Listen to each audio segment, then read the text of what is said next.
War has been declared on sugar. Cristiano Ronaldo demonstratively pushes away a bottle of Coca-Cola and urges people to drink water. Tons of films are being released telling us about the dangers of sugar and how to reduce our consumption of it. But let's imagine a typical trip to the store and answer the question, are there any products containing sugar in your basket? 80% will answer yes.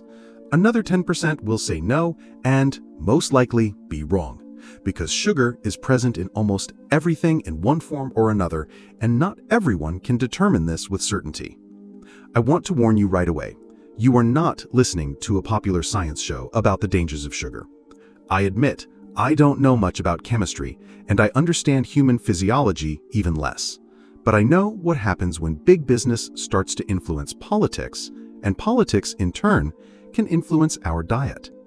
Throughout the 20th century, sugar corporations and sweet manufacturers systematically rebuilt our eating habits.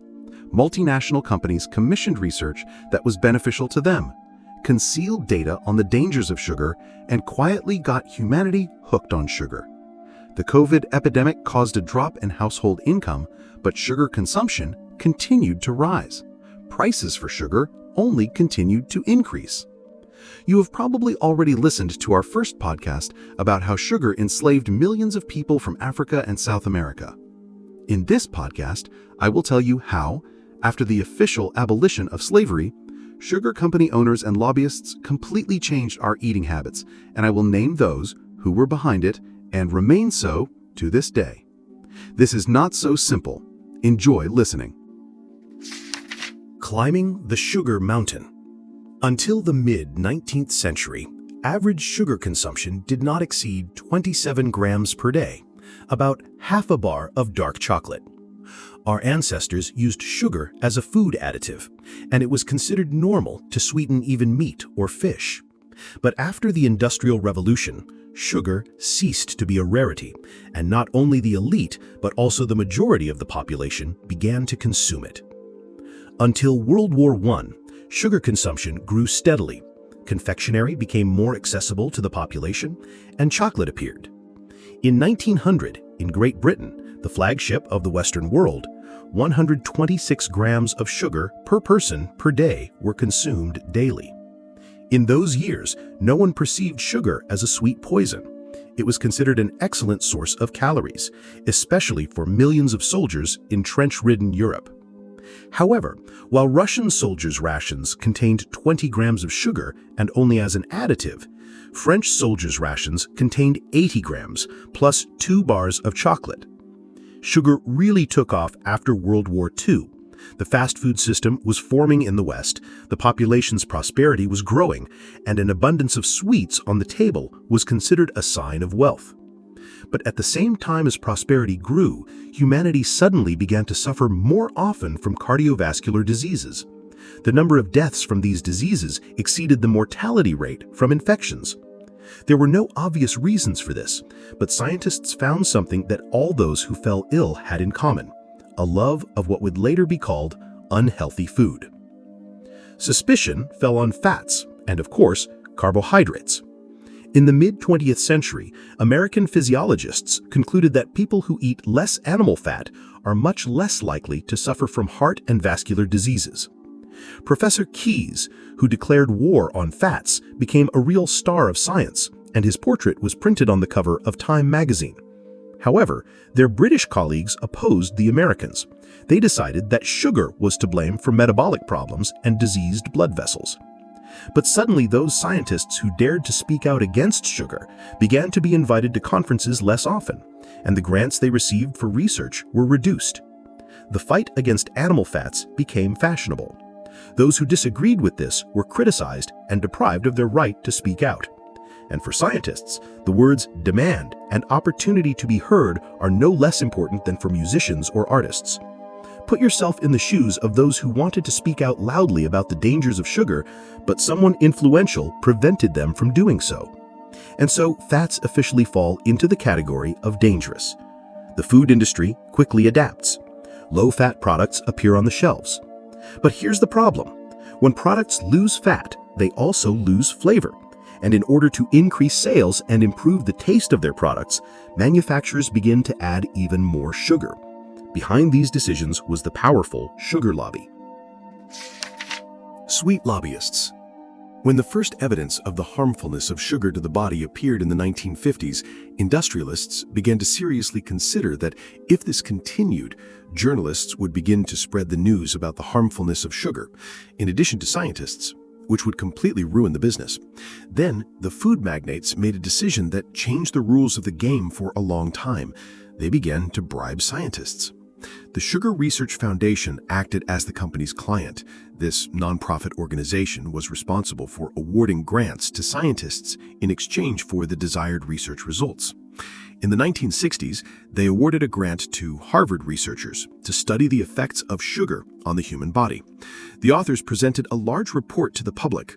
The impact of sugar on human health was declared minimal, while fats were named as almost the main cause of coronary heart disease.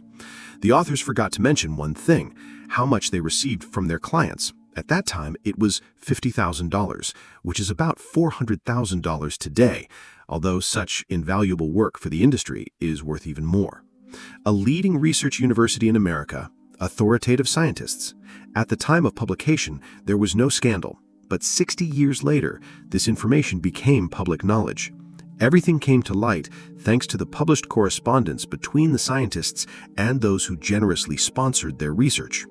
The most curious thing was one of the last letters in response to the article, in which the client wrote, and I quote, "Let me assure you that this is exactly what we had in mind, and we look forward to its publication." When representatives of the Sugar Research Fund were asked how it happened that no one knew anything about this all this time, they simply dismissed the question, saying that back then, the standards of transparency in scientific work were not as high as they are now in the 21st century. In essence, they admitted that sugar lobbyists had been deceiving the public for 60 years, and if it weren't for the publication of the correspondence, no one would ever have known. If you think these practices are a thing of the past from the days of Elvis Presley and Hitchcock films, I'm afraid I have to disappoint you.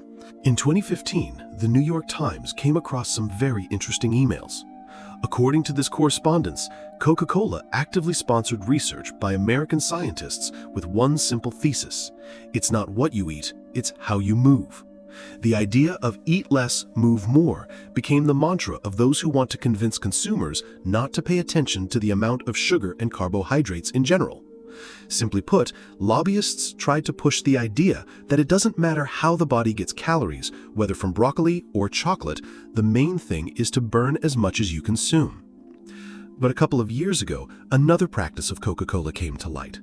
Employees at the University of Cambridge decided to investigate how the food giant influences the research of scientists working in government institutions sponsored by Coca-Cola. It turned out that as soon as the corporation's employees noticed that the findings of research on the harmfulness of sugar and the dangers of obesity could damage the company's business reputation, direct pressure was exerted on the scientists, including threats to terminate sponsorship contracts with their institutions. The scientists were bound hand and foot. If you wrote something bad about sugar, your management would receive an indignant happy letter from Coca-Cola's lawyers, and the funding of a dozen research programs would be threatened. There are plenty of such stories. Studies by Coca-Cola and Pepsi on the dietary effects of soda, which is even more dietetic than water. Studies by lobbyists for Skittles and Hershey's candy manufacturers, which prove that children who consume more candy weigh less than those who do not eat it.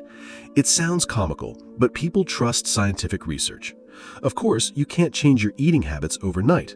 But if you hear or read not 5, not 10, but say 40 news stories over several years about how sugar isn't that bad for you, and that people who drink soda are slimmer and don't suffer from diarrhea, it will influence what you put in your shopping cart at the supermarket.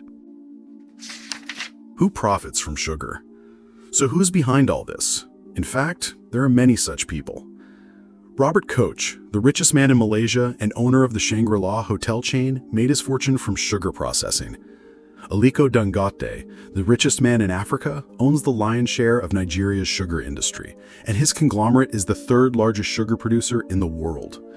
Jean-Claude Membray, also known as the Sugar King of Africa, is considered the largest private employer in Senegal, And his company is so powerful that it has essentially created a new city.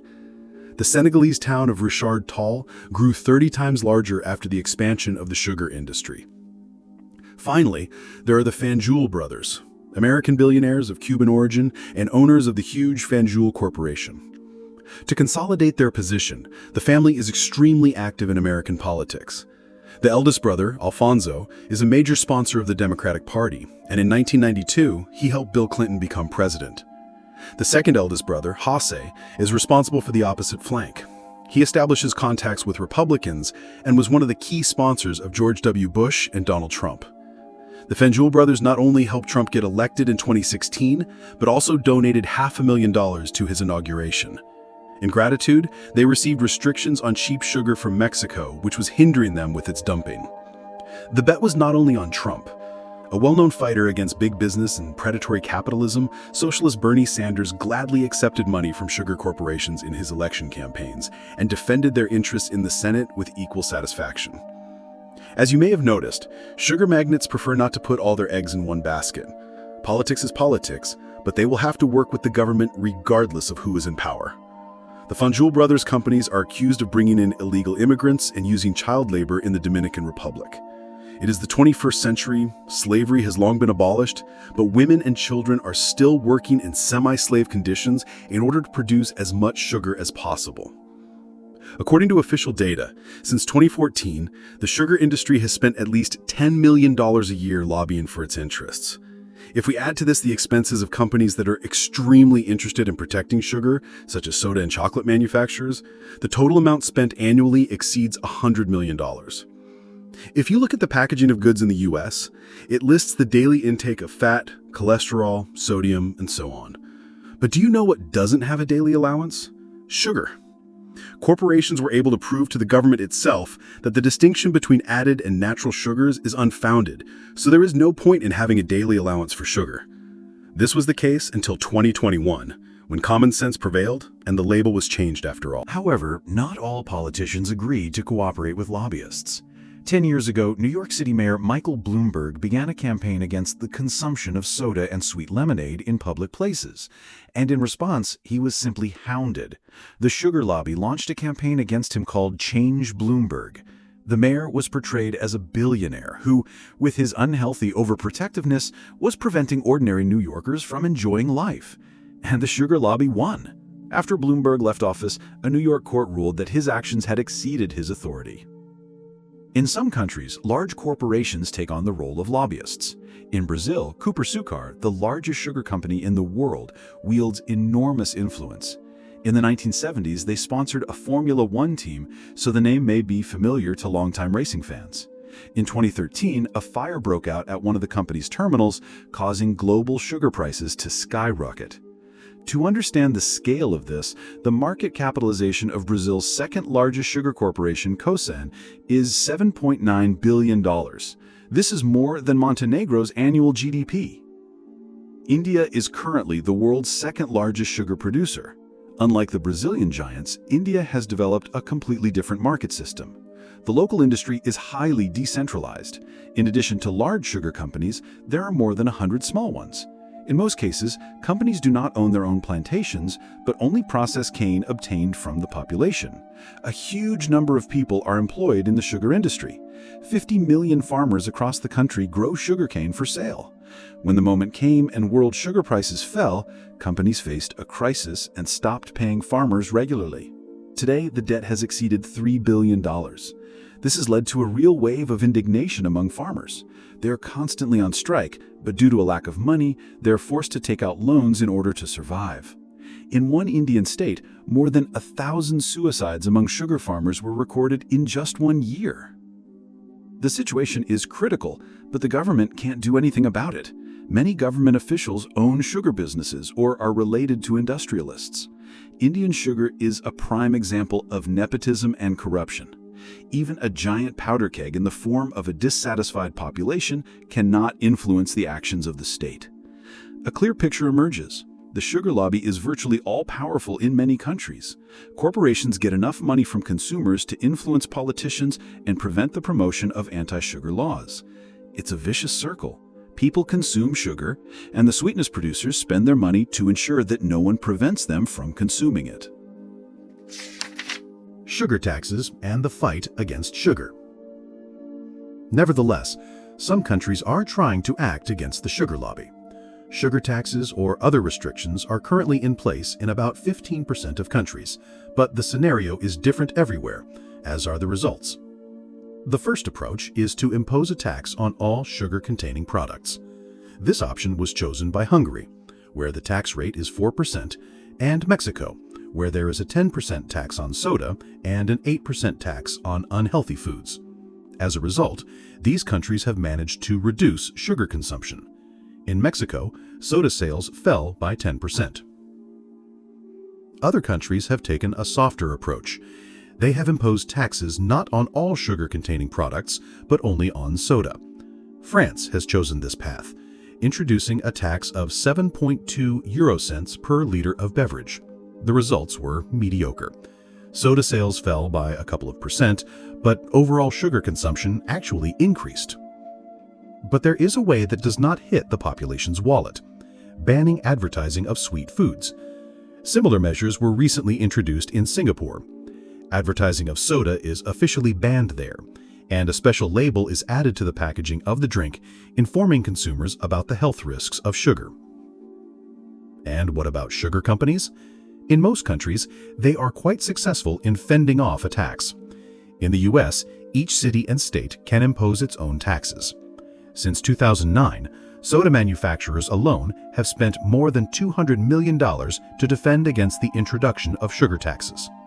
In Philadelphia, Chicago, and San Francisco, opponents of sugar have won, but such victories are only possible in large cities or highly urbanized states. America is a country of small towns where sugar still reigns supreme. In Europe, sugar corporations are under greater pressure, and they are forced to find ways out. Developing countries and China come to the rescue. Global sugar consumption continues to grow, and the old world can simply be ignored. While European bureaucrats come up with new taxes and labels for soda, sugar companies will quietly make money somewhere in the Philippines or Indonesia. And despite all attempts by governments to limit sugar consumption, little has been achieved so far. The fight against sugar is not just about taxes on soda. Imagine how much sugar-containing products we consume every day, and only soda is taxed. All this smacks of typical half measures. This is called populism. Fighting a powerful enemy is too costly. But if you make a symbolic sacrifice, a progressive-minded audience will gladly accept it.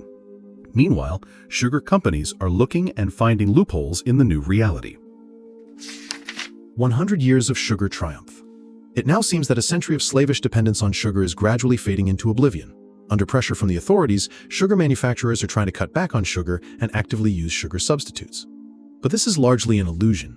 In addition to the notorious golden billion of the population, the rest of the 7 billion people in the world are just getting used to sugar. While you drink Coke Zero, Pepsi Light, and choose sugar-free banana ice cream, global consumption of granulated sugar is growing by 2% per year.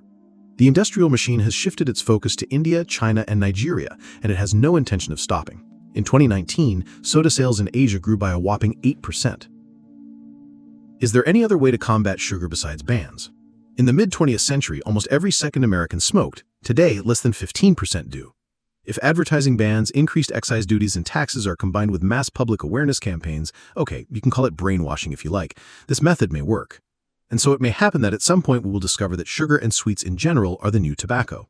And in 20, 30, or 40 years, we may read another high-profile investigation revealing that ingredients or products that scientists now consider normal and even beneficial are actually extremely harmful. If you found this interesting, subscribe to the channel and share this podcast with your friends and colleagues. I would also like to ask you to answer a very simple question. Tell us what you had to give up in your diet and why, and how it affected your life.